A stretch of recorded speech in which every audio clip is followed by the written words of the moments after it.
Hello friends, आज हम पढ़ेंगे डाल्टन्स एटॉमिक थ्योरी यानी कि डाल्टन का परमाणु सिद्धांत। काफ़ी इंपॉर्टेंट है क्लास 11th के लिए और विद पोस्टुलेट काफ़ी पूछा जाता है क्लास 11th में। ये थ्योरी एक स्टार्टिंग थी एटॉमिक मॉडल्स के लिए, जिससे हमें एटॉमिक स्ट्रक्चर और एटॉमिक मॉडल का बेसिक आइडिया क्या होता है ऑब्टेन होता है। तो किसी एटम के स्ट्रक्चर का और मॉडल का एक बेसिक आइडिया देती है डाल्टन की एटॉमिक थ्योरी, जो सबसे पहले जॉन डाल्टन ने 1803 में प्रपोज की थी। और इस थ्योरी के जो पोस्टुलेट्स हैं वो काफ़ी सिंपल हैं, जो आज हम क्या करेंगे डिस्कस करेंगे। तो जनरली ये थ्योरी किसी मैटर के कंपोजिशन को एंड एटम के कॉम्बिनेशन को रिप्रेजेंट करती। तो अब देखते हैं हम इसके पोस्टुलेट। तो इसका पोस्टुलेट नंबर 1 है, all matter is made up of very teeny particles called atom। बहुत सिंपल पोस्टुलेट है कि कोई भी मैटर जो होता है वो काफ़ी स्मॉल पार्टिकल से मिलके बना होता है, काफ़ी टीनी पार्टिकल से मिलके बना होता है, जिनको हम कहते हैं एटम। के मैटर की स्मॉलेस्ट यूनिट क्या है? एटम। तो एटम ही बिल्डिंग ब्लॉक्स हैं किसके? मैटर के। तो एटम से ही मिलके कोई भी मैटर बनता है, चाहे वो सॉलिड हो, लिक्विड हो और गैस हो। तो ये था फर्स्ट पोस्टुलेट। अब हम देखते हैं इसका postulate number 2। Atoms are indivisible particles which cannot be created or destroyed in a chemical reaction। तो ये जो सेकंड पोस्टुलेट है, पहले तो ये बात करता है कि कोई भी अगर एटम हम देखते हैं तो वो एटम क्या होता है? इनडिविजिबल होता है, यानी कि हम किसी भी एटम को ब्रेक नहीं कर सकते हैं उससे छोटे पार्टिकल्स में, क्योंकि ये इनडिविजिबल है और स्मॉलेस्ट यूनिट है किसकी? मैटर की। हम इसको फर्दर डिवाइड नहीं कर सकते। इसको फर्दर डिवाइड करना और ब्रेक करना क्या है? इम्पॉसिबल है। और सेकंड थिंग ये कहता है कि किसी भी केमिकल रिएक्शन में जो पार्टिसिपेट करता है वो एटम होता है। तो किसी भी केमिकल रिएक्शन में एटम ना तो क्रिएट किया जा सकता है और ना ही हम उसको डिस्ट्रॉय कर सकते हैं। केवल एटम्स का क्या हो सकता है? इट मीन्स ये जो रूल है ये मास कंजर्वेशन रूल को क्या कर रहा है? फेवर कर रहा है, उसको शो कर रहा है। तो इसलिए हम कहते हैं कि मास कंजर्वेशन रूल को ये क्या करती है? डाल्टन्स एटॉमिक थ्योरी एक्सप्लेन करती है। इसके अकॉर्डिंग जो है कि एटम्स ना तो क्रिएट किए जा सकते हैं किसी केमिकल रिएक्शन में और ना ही डिस्ट्रॉय किए जा सकते हैं, वो केवल रीअरेंज होके क्या करते हैं? प्रोडक्ट का फॉर्मेशन करते हैं। तो ये था सेकंड पोस्टुलेट। अब हम देखते हैं इसका postulate number 3। Atoms of a same element are identical in mass and chemical properties. तो आपको यहाँ पे फोकस करना है सेम एलिमेंट। अब हम बात कर रहे हैं सेम एटम्स की, जो किसी आइडेंटिकल एलिमेंट का क्या होगा? स्मॉलेस्ट पार्टिकल होगा। इट मीन्स किसी आइडेंटिकल एलिमेंट्स के जो एटम्स होंगे जिससे वो बना होगा वो भी क्या होंगे? आइडेंटिकल, यानी कि सेम होंगे। तो उनकी फिजिकल एंड केमिकल प्रॉपर्टीज भी सेम होंगी। इट मीन्स इनका मास, इनका शेप, इनका साइज क्या होगा? सेम होगा। और इनकी केमिकल प्रॉपर्टीज भी क्या होंगी? सेम होंगी। फॉर एग्जाम्पल मैंने यहाँ पे गोल्ड का एक पीस लिया हुआ है, तो गोल्ड जो है उसका सिंबल होता है AU। तो गोल्ड का जो पीस बना होगा वो छोटे छोटे गोल्ड के ही पार्टिकल से बना होगा। तो ये सारे गोल्ड के ही पार्टिकल हैं जो मिलके गोल्ड प्लेट की क्या कर रहे हैं? फॉर्मेशन कर रहे हैं। तो ये जो होंगे ये एक ही एलिमेंट के एटम्स हैं। तो एक ही एलिमेंट्स के एटम होने की वजह से इनका साइज, इनका शेप, इनका मास और इनकी केमिकल प्रॉपर्टीज सभी क्या होंगे? सेम होंगे। तो ये था थर्ड पोस्टुलेट। अब बात करते हैं फोर्थ पोस्टुलेट की। तो फोर्थ पोस्टुलेट जो है वो थर्ड पोस्टुलेट का जस्ट रिवर्स या अपोजिट है। तो ये बात करता है डिफरेंट एलिमेंट की।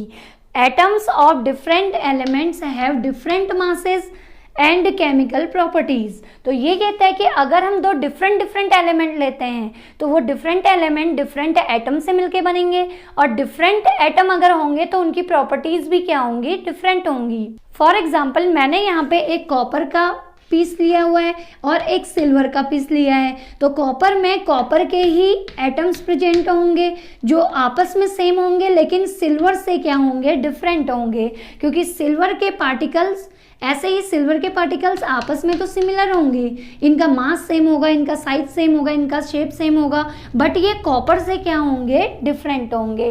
तो उनकी फिजिकल एंड केमिकल प्रॉपर्टीज भी क्या होती हैं? डिफरेंट होती हैं। अब देखते हैं इसका नेक्स्ट पोस्टुलेट, पोस्टुलेट नंबर 5।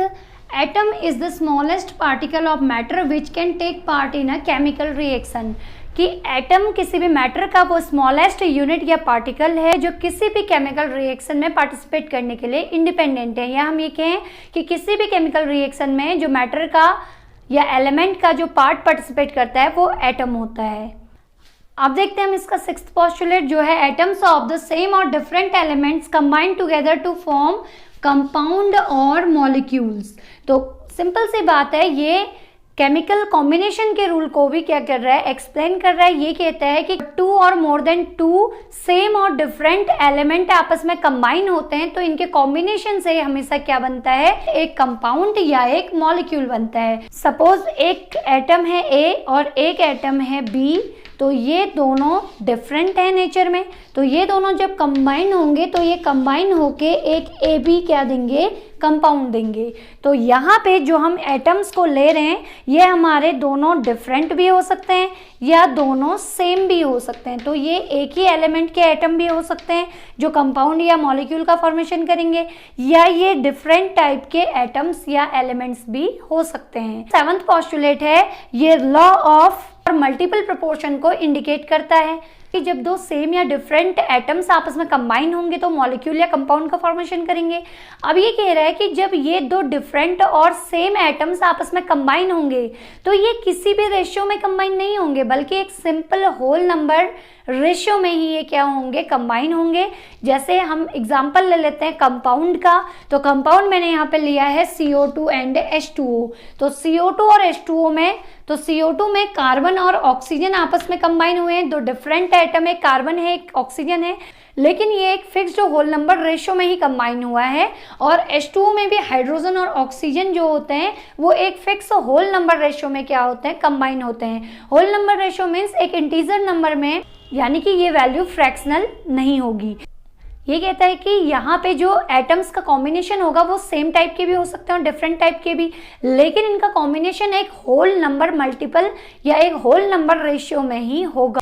अब last postulate, the relative number of kinds of atoms are constant in a given compound.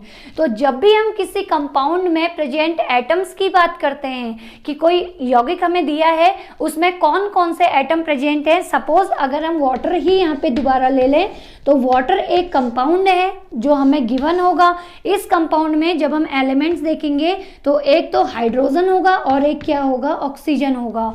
तो ये हाइड्रोजन और ऑक्सीजन जो होंगे एक कांस्टेंट रेशियो में ही इस मॉलिक्यूल में प्रेजेंट होंगे। तो ये पोस्टुलेट हमारा लॉ ऑफ कांस्टेंट प्रोपोर्शन को शो करता है और फेवर करता है। तो ये थी डाल्टन की एटॉमिक थ्योरी। बहुत ही सिंपल थ्योरी है। जो भी हमने लॉ ऑफ केमिकल कॉम्बिनेशन के पढ़े थे, जैसे law of conservation of mass, law of constant proportion, law of multiple proportion, तो ये सारे लॉज को क्या करता है, एक्सप्लेन करती है। डाल्टन की एटॉमिक थ्योरी सारे केमिकल कॉम्बिनेशन के रूल्स को प्रूफ करती है। तो ये थी डाल्टन की एटॉमिक थ्योरी। आई होप आपको ये टॉपिक समझ आ गया होगा। अगर इससे रिलेटेड कोई डाउट्स हो तो आप मुझे कमेंट करके बताइएगा।